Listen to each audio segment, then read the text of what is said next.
네. 제 페북글 좀 띄워주십시오. 후보자께서 자꾸 저에게 조작 프레임을 자꾸 뒤집어 씌우시니까 제가 페북 내용을 좀 공개하겠습니다. 쟁점은 간단해요. 저는 부의금 1.6억, 출판 기념회 1억, 그리고 또 1.5억 해서 2.5억, 3년 사이에 있었고요. 다 현금이고 해마다 그때 12월 31일 이전에 소진해서 등록 안 했다 이겁니다. 지금 후보자의 주장이 그거예요. 근데 저는 그렇게 생각합니다. 예전에 출판 기념회가 어땠는지 몰라도 현재 대한민국 국민의 눈높이에는 맞지 않다. 그렇게 생각하는 거죠. 왜냐하면 출판 기념회에는 온갖 이해관계자들이 오는데 지금 당시 방명록 같은 게 남아있지 않아서 이해관계자가 누군지도 모른다고 하지 않습니까? 근데 아까 지금 방금 후보자께서는 책 권당 5만 원씩 받았다라고 하셨죠? 맞습니까? 그렇게 받지 않습니다. 아니 그러니까 책 권당 5만 원씩이라고 아니 잠깐만요. 책 권당 5만 원씩이라고 아까 말씀하셨고 아까 평균 그런 정도 된다고 말씀드렸고 아니 녹취록 한번 보시면 알아요. 권당 가격이라고 표현하지 않았습니다. 책 권당 5만 원씩이라고 말씀하셨고요. 출판 기념회가 오랜 관행인지 권당 5만 몰라도 원은 가격이 아닙니다. 이해 단체들이 와서 이렇게 하는 건 저는 진짜 잘못됐다라고 생각합니다. 근데 제가 이걸 계속 비판을 해왔어요. 언론 보도에도 여러 번 나왔고 분명히 후보자 입으로 4번의 이벤트에 6억 받았다라고 스스로 얘기했습니다. 그래서 제가 한 번의 이벤트당 1억 5천만 원 정도 되겠구나 하고 추정을 하고 있었어요. 공개를 안 하니까 그렇게 추정할 수밖에 없는 거 아닙니까? 제 페북글 한번 보십시오. 제가 페북글 하나만 가지고 지금 자꾸 조작됐다 말씀하시는데 바로 직전 글이에요. 2009년 12월 12일 결혼 축의금은 같은 달 31일에 현금 보유 등록 재산을 국민 앞에 공개했어야 되는데 왜 안 했느냐 이렇게 묻고 있죠. 마찬가지로 2020년 11월 2일 날짜 다 명기했습니다. 빙부상 조의금 왜 말일 기준으로 등록인데 12월 31일까지 얼마 안 돼요. 1월 아까 추징금 한 번에 다 갚았다고 하지만 예를 들어서 12월 2일 조의금을 받았으면 11월 3일에 추징금 다 갚았습니까? 그렇지가 않아요. 다 그 부분에 대해서 금액이 딱딱 떨어지지가 않습니다. 그러니까 제가 얘기한 거죠. 출판 기념회 날짜도 분명히 명기했습니다. 2022년 4월 5일과 2023년 11월 29일 각각 해당 연도 말일에 등록했어야 된다. 이게 공직자윤리법과 공직자선거법을 위반할 수 있다. 그 후보자가 만약에 정상적으로 현금을 받아서 만약에 등록을 그 당시에 했다면은 쓰지 않고 그랬으면 무려 공직자 재산 등록만 6번을 해야 되고 또 후보자 등록으로 또 2번을 해야 됩니다. 근데 후보자 주장은 그거예요. 재산 등록일 이전에 다 써버렸다. 이 돈의 성격을 잘 보여주는 거예요. 원래 재산 등록은 후보자 아시는지 모르겠는데 중간에 변동사항도 비고란에 적을 수 있습니다. 예를 들어서 제가 주식을 1,000만 원 투자해서 2천만 원이 됐어요. 근데 그걸로 자동차를 샀어요. 갑자기 남들이 봤을 때는 중간에 그게 1년 사이에 등록 기준일 전에 다 해당해도 딱 2천만 원이 갑자기 생긴 것처럼 보이지만 그 부정한 돈이 아니고 1,000만 원에서 주식 투자해서 1,000만 원 번 돈이 자동차 값에 들어가 있는 거죠. 그러니까 당연히 그런 것들은 12월 31일 전에 다 소진을 했어도 사실은 투명하게 하려고 그러면 그 중간 과정을 비고란에 다 적을 수 있도록 돼 있고 적는 사람도 많습니다. 근데 지금은 후보자님은 모든 이벤트마다 다 써버려서 등록 안 했다는 건데 절차적으로 이게 딱 위반이 아니라고 할 수 있을지 몰라도 고위공직자로서의 처신은 많이 부족하다고 생각합니다. 제가 두 번째 글을 가지고 자꾸 말씀하시는 거예요. 제가 두 번째 글은 솔직히 말씀드려서 좀 국민들이 쉽게 아시라고 좀 재밌게 쓰려고 정치 풍자적으로 썼습니다. 이 정도 풍자의 영역은 저는 허용된다라고 생각해요. 근데 저기 날짜에 보십시오. 순서대로 썼어요. 결혼식 12월 12일, 빙부상 11월 2일, 출판기념회 11월 29일, 수억대 현금. 제가 언제 6억을 한꺼번에 받았다고 했습니까? 이벤트가 다른데 어떻게 6억을 한꺼번에 받을 수가 있어요? 그래서 저는 이 부분에 대해서 분명히 6억이나 줄 때 다 각각 준 사람들이 다를 거 아닙니까? 그런 것들을 제가 얘기를 했던 거고요. 가만 계세요. 다음 PPT 보여주세요. 이걸 가지고 조작이라고 하는 말이 안 돼요. 제가 표현을 썼습니다. 직관적으로 아신 게 쟁여놓은 금액이 6억이나 된다는 표현을 썼어요.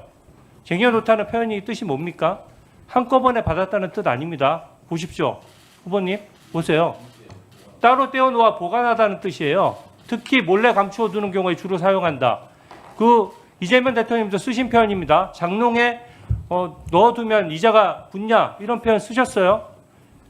집에 현금을 뒀는데 국민 눈높이에 맞겠느냐 이런 얘기고 거기에 대한 소명을 하라고 하니까 액수만 총액만 얘기하고 그에 관련된 장부가 있는 것도 아니고 명단이 있는 것도 아니고 더더군다나 돈의 흐름을 설명할 수 있는 것도 아니고 또 예금 계좌에 들어간 적도 없고 또 투자 자산에 투자된 적도 없습니다.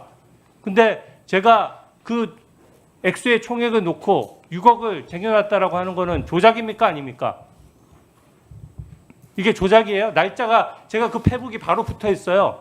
제가 날짜가 다 구분한 조작이라고 생각되는 설명을 조금 있다가 조금 전에 이메일을 다시 올려놓고 해도 될까요? 자, 앞부분 이메일 한번 띄워보세요. 잠시만요. 제가 한번 하나만 더 설명드릴게요. 저기 보면 날짜만 봐도 알 수 있어요. 두 번째 페북을 보면 이벤트의 순서대로 썼습니다. 12월 12일, 빙부상 11월 2일, 출판기념회 11월 29일. 그리고 그 앞에 바로 앞에 페북에 보면 연도와 날짜가 정확히 기재되어 있고 그 당시 언론 보도 보십시오. 후보자님이 결혼한 지 며칠이고 결혼식 빙부상 출판기념회를 한 달에 안 했다는 걸 모르는 사람도 있습니까? 이걸 가지고 조작이라고 하는 거는 저는 말이 안 된다고 생각하고 심지어 존경하는 우리 전영구 의원님이랑 저랑 그 방송에서 순차적으로 토론식으로 얘기를 했어요. 전영기 의원님도 말씀하셨습니다. 왜 조작하냐? 한 번에 6억 받은 거 아닌데 다 합쳐서 받은 것처럼 왜 조작하냐라고 말씀하셨지만 그 진행자가 오히려 반박을 해주셨어요. 아니 주진우 의원 얘기는 그게 아니라 4번의 이벤트니까 6억이면 1억 5천이니까 억대를 받아서 어떻게 재산 등록일 한 달 전, 2달 전에 1억 5천 되는 돈을 어떻게 다 쓸 수가 있냐? 일반 국민이 20일, 30일, 40일 만에 현금 1억 5천 쓰는 거 보셨습니까? 보셨어요? 어떻게 씁니까? 현금 1억 5천을. 네, 그렇습니다. 말씀드려도 될까요? 네. 그 결론부터 말씀드리면은 주진우 의원님께서 본인이 썼던 이메일 페북이 국민들에게 네 펼쳐주셔도 좋겠습니다. 지워주셔도 좋겠어요. 제가 기억하니까요. 국민들에게 조작이라는 인상을 주었기 때문에 저것은 문제가 있다라는 것을 일종의 토로하신 말씀으로 들었습니다. 예, 제가 그렇게 하겠습니다. 그렇게 하겠습니다. 그러면 띄워주시는 것을 허락한다면 잠깐만. 네, 제가 띄워주시죠. 예, 그 부분만 제가 설명을 해야 되니까 띄워놓고 하겠습니다.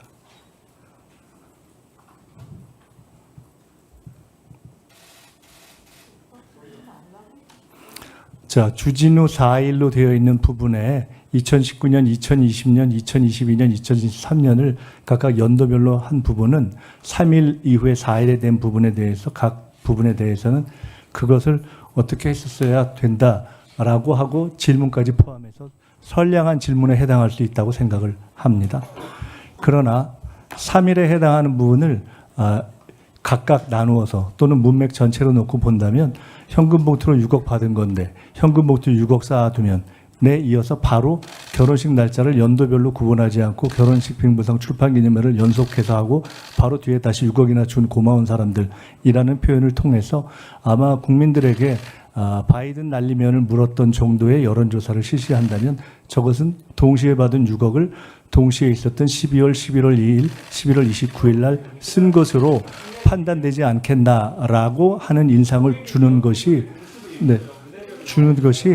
대단히 통상적이라고 보이고 더구나 저것에 그치지 않고 아마도 우리 주진우 의원님의 문제제기에 근거해서 공당인 국민의힘이 현수막으로 6억을 포함한 그런 얘기를 했기 때문에 지금 답변 듣고 했기 때문에 저것은 저 조작의 근거를 제공하신 것이어서 저는 저것에 대해서